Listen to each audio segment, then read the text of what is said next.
Hi dear Gurukul aspirants, my name is Muhammad Asif. I am a double postgraduate and presently studying final year from University College of Law, Usmania campus, Hyderabad. Coming to the Gurukul examination, it was a tough screening process because Gurukul exams comprises of many parts. There are three papers were there in the examination pattern, and also there was some demo process were there for the screening of the efficient candidates. Now the application process are going to be closed within soon, and most of the aspirants were in the preparation.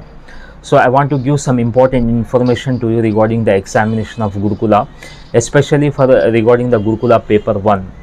There is a negative marking in the every paper, so what topics to be prepared and how much preference to be given to the topics, and what books we have to prefer, and what topics will gain lot of marks. So I am going to give some important information to you regarding the Gurukula paper 1. If you come there, it consists of three sections. One is section 1 general studies, it comprises of 40 marks, and the second section is general abilities, 30 marks, and the section 3 is basic proficiency in English, 30 marks. The overall total 100 marks for paper will be there. Gurukula paper 1, you can easily score 60 plus in this paper if you have proper planning, if you have strategy, then you can easily say score 60 plus.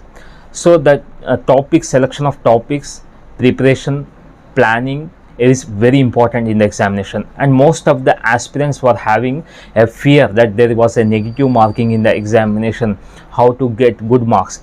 But it is a good sign when there is a negative marking. You have to study all the topics in a specific and clear mode. If you studied efficiently any particular topic, if you are studying one particular topic, if you are studying half, 50%, 60%, 70%, it is not enough. If there is a negative marking, you study well. Whatever the topics you are preparing, prepare well, and no need to cover all the topics. The topics which is related to important in examination, first we have to cover that, and the entire topic should be studied out clearly and completely. If you come to the paper 1 general studies section 1 first part, there was previous paper weightages 1 current affairs. In the year 2018 they asked current affairs 7 marks, and rest of the part means there was lot of vast subject is there. If you come to the current affairs, first of all, there you should study. Most of the aspirants are having some confusion, how many months we have to study the current affairs part, either 6 months, or someone is telling 12 months, someone is telling 8 months, someone is telling 10 months. But we have to study only 6 months current affairs. Prior to the examination, from 4 months, 60 to 70% questions they are going to ask, and rest of the 2 months they are going to ask 30% questions. So 6 months current affairs is sufficient, and most preferably my suggestion is prefer Shine India Academy, Shine India current affairs notes. They are giving lot of good sufficient of material to the competitive exams. Every line, every sentence should be read out from the Shine India Academy. 6 months publication, if you purchase, no problem, but it is better to purchase monthly wise publications, because there will be coverage on every topic. So it is better to go for Shine India Academy. Then the rest of the part will be from 33 marks, and there is a lot of vast subject syllabus is there. Suppose, for example, if you take Indian Constitution, Indian polity, that you have to study, focus on the fundamental rights, fundamental duties, directive principles of state policies, union and state government, as well as Supreme Court and High Court, and especially you have to focus on the amendments, like 42nd amendment is very important, 72nd is important, from 100 to 104 amendments are very important, and especially if you are going to the Gurukul examinations, specific amendments relating to the scheduled caste, scheduled tribes, and for the purpose of their welfare, well-being, whatever the amendments were done, more particularly you have to concentrate on that from the Indian Constitution.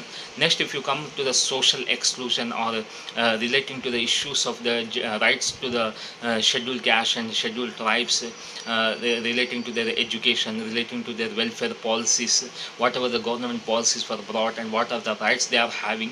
So if you focus on that, there will be more questions on the from this part. And if you come to the environmental disaster management, it is a very small subject. If you go across the disaster management, if you take daily 20 to 25 minutes, it is sufficient for until the examination of date. Next, if you come to the Telangana arts and culture, most probably you have to focus on the scheduled caste and scheduled tribes, or their arts and their culture, their festivals, their religious festivals. So most if you focus on that, there will be benefit to the you. Next, coming to the Telangana history and the Telangana state movement, there will be no lot of it is a vast subject, but if you focus on very important issues, then you can come across a little bit 6 to 7 questions you can easily answer from that Telangana history and Telangana movement. And next what is the important thing is that you have to focus on economic and social outlook.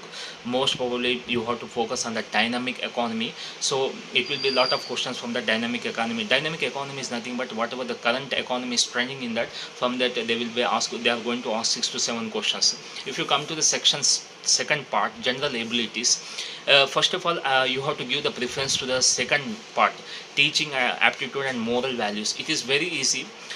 Already you have studied in the Bachelor of Education, so if you study once again, if you go through UGC net previous papers on the teaching aptitude and previous Gurukula papers and previous government examinations papers relating to the teaching aptitude, it is sufficient. So the more particularly you have to focus on the teaching aptitude, and nearly 10 to 12 questions will be asked from teaching aptitude, and 4 to 5 questions we are going to ask from the moral values. So it is a very big scoring area, very there is lot of scope in that area. Then you can easily achieve 12 to 13 marks from the teaching aptitude and moral values. Then next you have to come to analytical abilities, where there is a logical reasoning and data interpretation is there in the syllabus. So it is better to go prefer the RS Agarwal notes. It is better to focus on more on the logical reasoning, and whatever the topics are there in the logical reasoning, you focus every topic thoroughly. And next, if you come to the data interpretation, it is also very easy topic. If you more focus on the averages, percentages, formulas, calculations, ratios, proportions, you can easily come across the data interpretation. In this area also you can score nearly 12 to 13 marks easily. If you see section 2, you can easily score nearly 26 marks. If you come to the section 3, basic proficiency in English, you study school level grammar to the advanced level grammar. If you study school level grammar, you can easily come across 10 to 12 questions, nearly 15 questions, and there will be some rearrangement of passages, very easy topic. If you go some across some tips and tricks regarding the para jumbles, regarding PQRS, you come across nearly 4 to 5 marks from that. And next, synonyms, harmoniums, everything, antonyms. There are a lot of things in this English. It is very easy. If you concentrate daily 1 hour, definitely you come across from nearly 25 to 26 marks. If you there is easy chance of scoring more in section 2 and section 3. If you come to section 2, you can easily score 25 marks. If you come to section 3, you can easily score 25 to 26 marks. Nearly in both the area there is a lot of possibility to score 50 plus. If you come to the section 1, it is a in current affairs, easily you can score 6 to 7 marks, and in the rest of the part easily you can score 10 to 15 marks. So if you study every topic very particularly and specifically, the quantity is not important in the negative marking examinations, because negative marking examinations are there in 360-degree angle. They are going to test your knowledge. So when there is a negative marking, you have to read carefully the question, and you have to read carefully the options, whether the question is in positive trend, whether the questions are in negative trend, whether the questions are asking directly or whether the question is asking indirectly. That you have to study the questions purely and specifically and clearly. When you understand the question, then you opt for the option, the perfect the answer which is correct. So you have to opt that, because 1.25 negative marking is there for every wrong marking the answer. So be careful while marking the answer.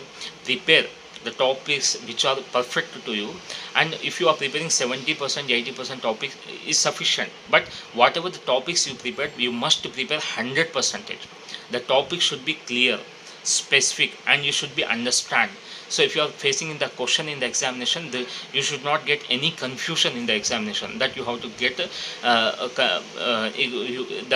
you have to get in the clear mode and clear picture on the question, then you can easily answer that. So it comes across only while preparation. If you goes in a proper way, if the question, if the preparation is good manner, then you can easily answer the questions. These were the small tricks and tips, and this was small information from me regarding the Gurukula paper 1.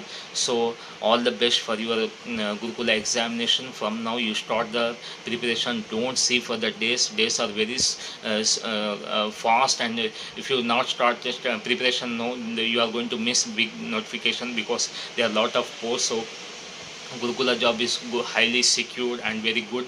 So for that purpose, prepare for well for the examination. All the best for you. Thank you very much.